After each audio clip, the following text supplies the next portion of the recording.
Such a great film. So good to see on the big screen. So just like, how did you come to tell this story of these young fellas? Oh my God. You're on a roll. Okay, yeah, I'll just keep going. Okay, well, what happened is we saw a story on Facebook, believe it or not, about this band, the youngest band to be playing Warped Tour. We're like, wow, this would be a great story. We always wanted to do a music documentary, and we thought to ourselves, what is it like to have, a group of guys together who are always fighting, who are trying to do something creative and are at each other's throats? We have no idea what that's like. So we would do a film about these guys and really explore what it's like to come together, and the creative process through a band. What it's like to come together as a band, and despite all the infighting and everything like that, to come out with something that was creative and something that was great. We've been doing this Q&A stuff for like 15 years already, right? Longer. Right. 19, dude. And we too have a crybaby. we have a bully who has a sensitive side. And a biter. We also have a genius. We have a genius whose father is in the audience and gives him a hard time all the time too. So this movie felt like kind of a personal thing, but also we just thought it was a great story, and we thought they had great music. So, in order to make this film, we contacted the parents and had to convince them that we weren't, dangerous. So, in order to accept us into making this film, they asked us to come up together and have a meeting with them. So we came up. We drank a bunch of beer, and that settled it. And they said, sure, you can film our kids. And then they didn't really know what was involved, so then we had to, twist their arm a little, and they kind of went with it. Yeah, they were a little concerned. I think Mike is here. The parents are here, too. Yeah, let's hear it for the parents of Color Killer. They're in there. They're hiding. Yeah. Don't worry. We all struggle raising our kids. You don't have to feel terrible about it.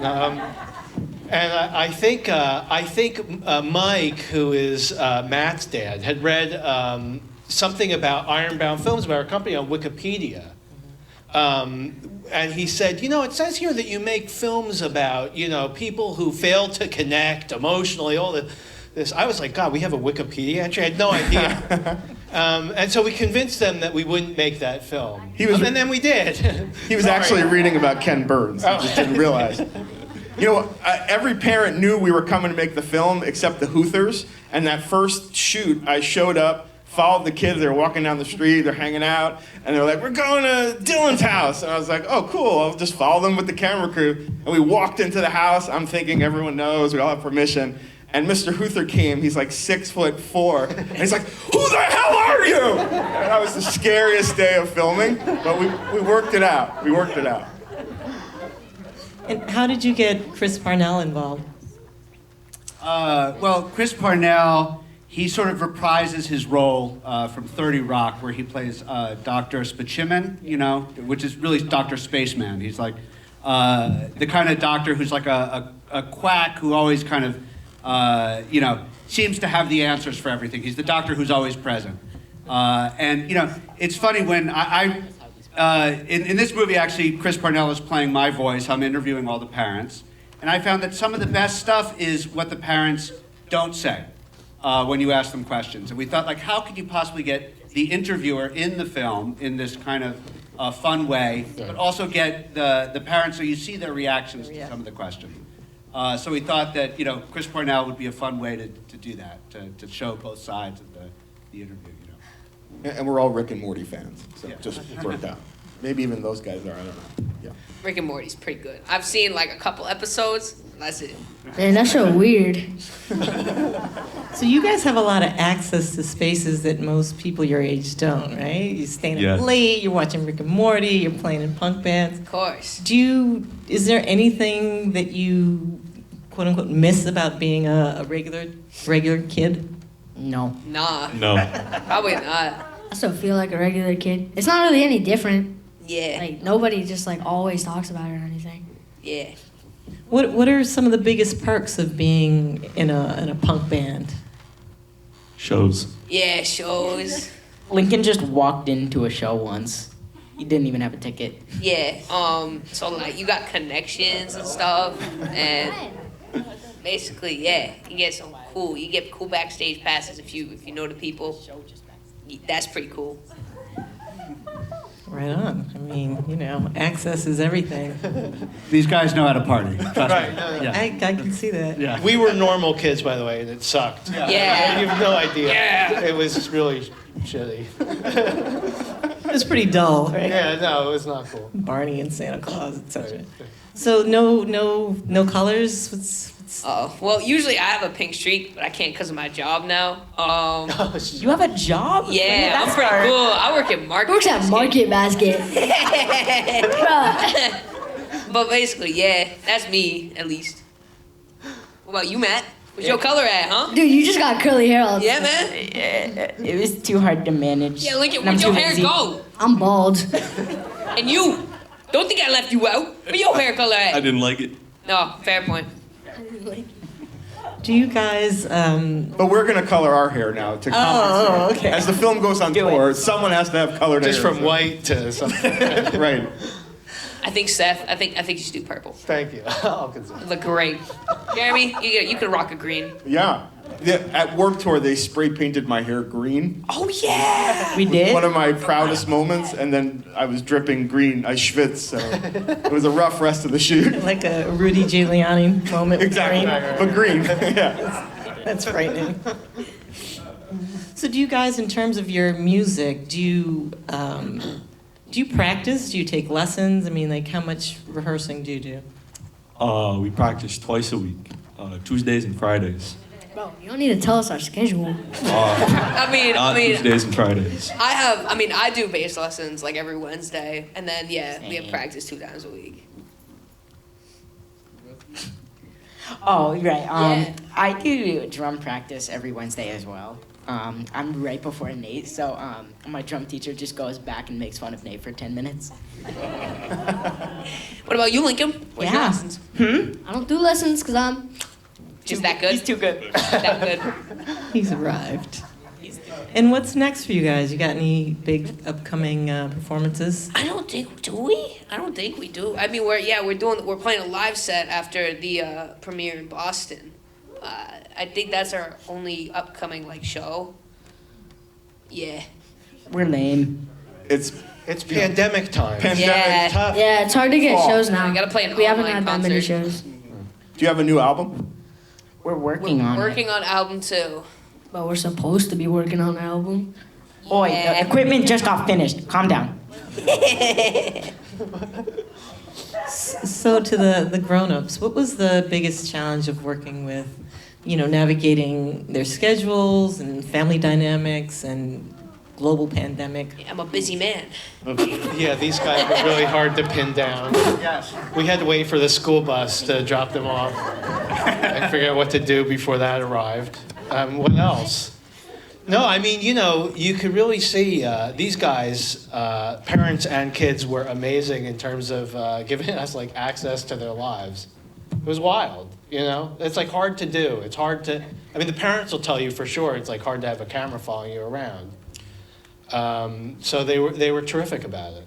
One challenge I found was these parents are always carrying gear.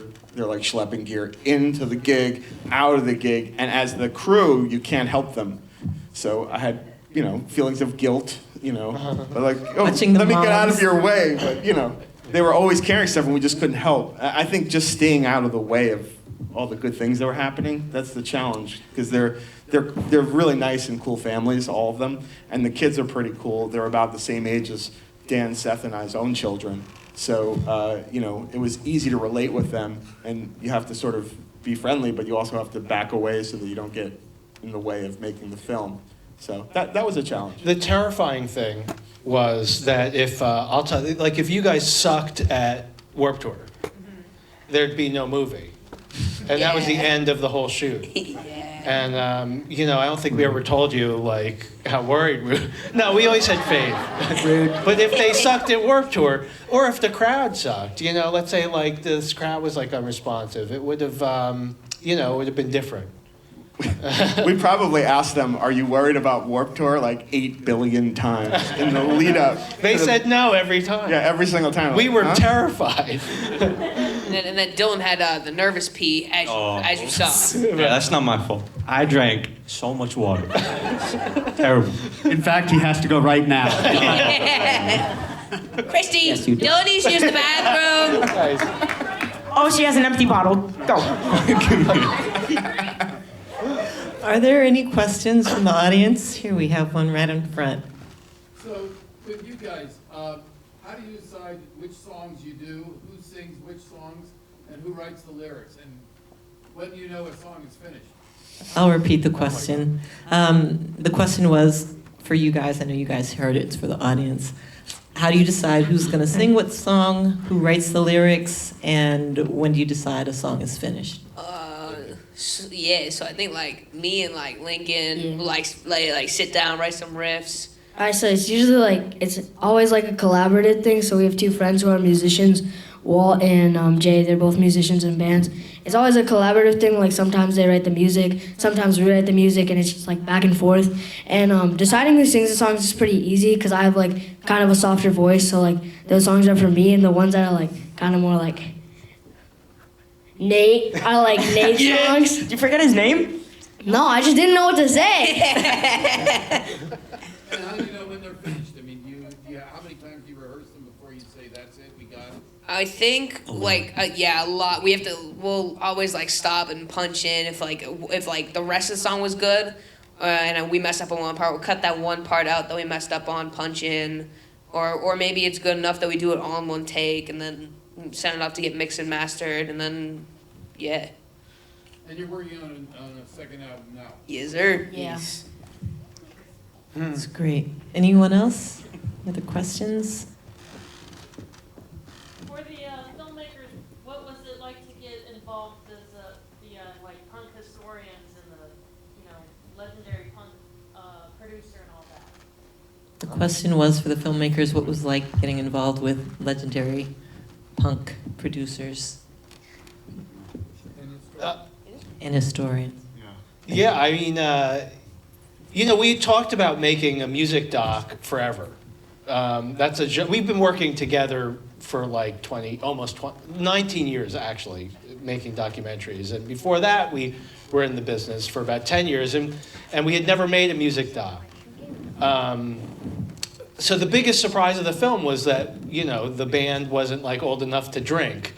So, but the opportunity to sort of delve into, to give it context with these other musicians sort of like satisfied that. Right. Yeah, I think too that, it was very interesting for us to, as Seth says, provide context, like contextualize this band as like, this is something that's unique to punk, where it's something that is a genre for kids, right? That Green Day, Sex Pistols, Ramones, all started when they were really young. And why did they start so young? Because, it's something about the rawness of it. And to put these guys in the history of punk was like something that was really interesting to us.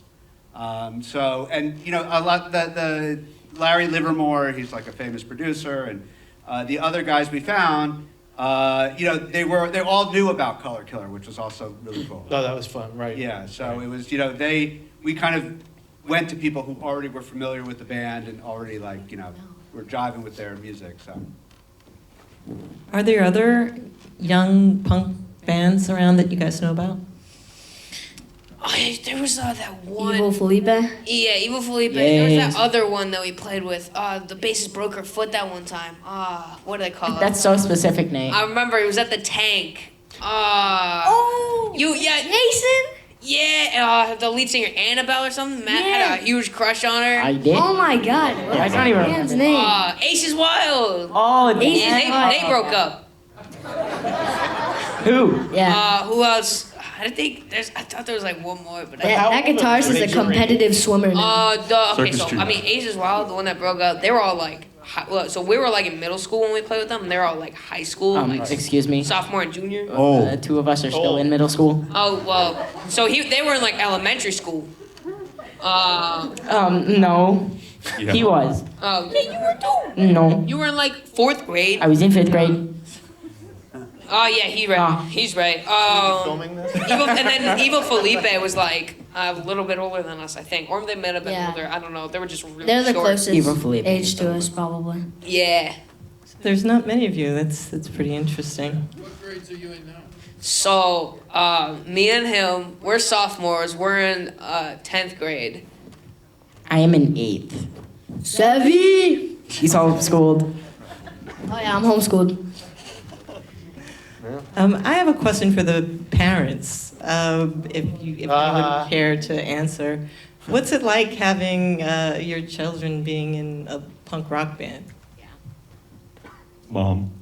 You want the mic? You parents are doing great. Don't worry. Not on the spot. Definitely. You want the mic? Okay. Christy Just Huther. making sure. Oh, I hear Christy Huther's voice. there you go. She's a teacher. She can project. Come on. Come on up, come on down. Come on. Uh-oh. The color killer moms are coming to the stage.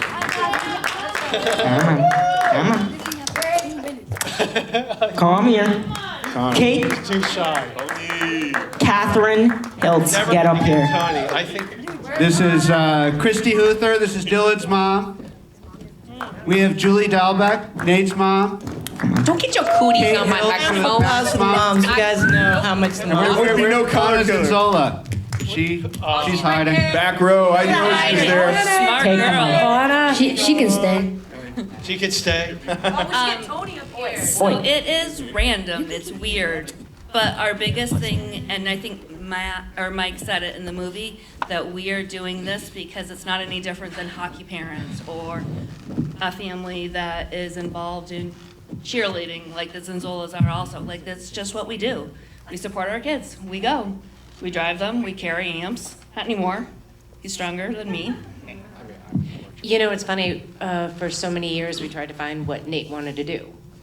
Try soccer, try baseball. We tried football. It wasn't gonna work either way. You tried football, lacrosse, you try to find what gets them. And one day we were cleaning out the basement and Jake uncovered this bass guitar and Nate comes down and says, "What's this?" And Jake goes, "It's my bass guitar." Oh, can I have it? I'm like, "Sure." It's been down here gathering dust. Dad hasn't touched it. He goes running off. Jake's looking at me like, "What did you just do?" And he runs across the street and he goes, Lincoln, I have a bass guitar." And they go, "Great, we can play together." And that's where it didn't stop. He finally found his niche. We finally found something that resonated with Nate. You know, and when you're trying to find and support a child and you're trying to find out what makes them tick, and they're struggling in math, or they're struggling socially, or they're struggling with English, or whatever it is, and all of a sudden they start going to town on something, and you're like, go, don't stop. And it's challenging. We fought, you know, the whole situation. I think all of us can say that there were good times and bad times and lessons and practices, but at the same point in time, when all was said and done, and all of a sudden I turn around and he's sitting in his room trying to bang out something or putting together something on his computer, that's when I say, okay, you found your niche. You found what resonates with you. And then I said, okay, I've done the best I can as a parent. They're not playing just video games after school. They're coming home, they're practicing. And they're playing a lot of video games too. There's a lot of video. As they can say, there are hours and hours and hours of filming of them playing video games. I would never. Video games rot your brain. I would never. You play the. Bro, you're literally wearing fake glasses right now. Well, I commend you, parents. My daughter That's was not a drummer sophisticated, that's for about 3 months in a group called the Fortune Cookies. Good name for a little girl band, isn't it? Awesome. Yeah, but they were terrible, and it didn't last very long. So it's a lot of patience and a lot of love and a lot of support. So kudos to the moms and the dads. Good thing there wasn't a chainsaw in your basement. You guys can hang out. We're almost finished. You can stay. You know, I had one thing I wanted to add. I told you it was challenging to stay out of the way.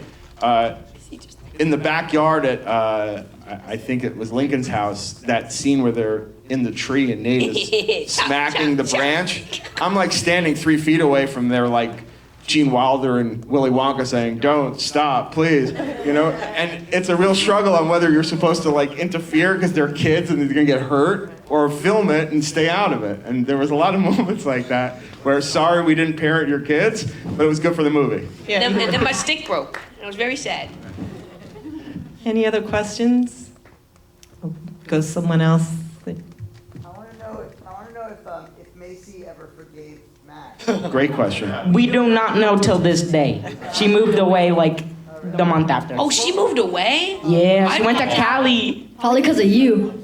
Oh. No, I don't really care. Ex-girlfriend. Well, we actually have a surprise for you, Max.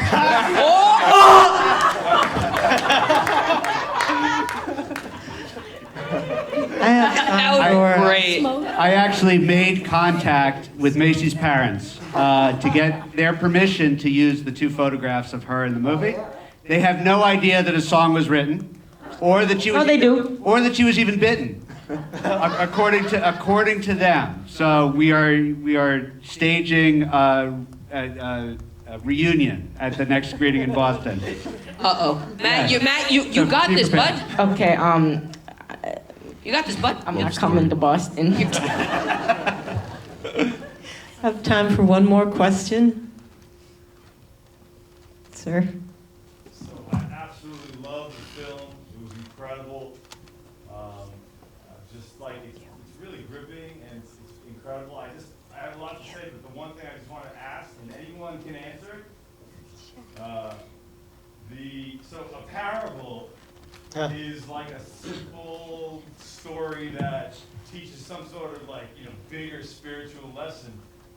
So my question to anyone on the stage is, what's the spiritual lesson that that you took away from it? I'm gonna be for real with you. I didn't even know what parable meant until you said that. Same. We had a conversation about this at about 7 in the morning. Dylan's trying to shoot the little Dylan, since you had the conversation, you got this. Yep. Oh. Your time to shine, baby. You doing great? Come on. I can hear the cogs turning in your brain.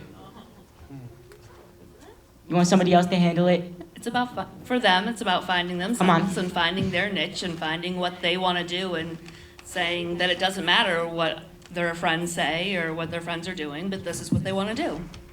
You right. Yeah, what she said. That nails it. Yeah, summed up nicely. I guess. Yeah. I think for us too, a big theme was that everyone has a struggle in life, and people often dismiss the kids because they're young, and kids have surprisingly complicated emotional lives. So that's interesting, but that's like too complicated an idea to be a parable. So, but that's a theme that I appreciate. And just a in cool pandemic times, You really brought I out think the another textbook theme on is us. just you got to show up and have fun. You can't do this virtual crap, But that's an unintended theme. It's also our 9th film, and we figured we needed to do a parable at some point. That's true. We hadn't done a parable yet. This was our There's parable. a lot of P's, and And so it it just sounds worked. fancy. Exactly. Well, thank you all very much for that great film. Thank you for sharing that with us. Guys, all the best. Looking forward to years of your work, and rock on. Cool. Thanks, everyone. Thank you. Thank you. Thank you.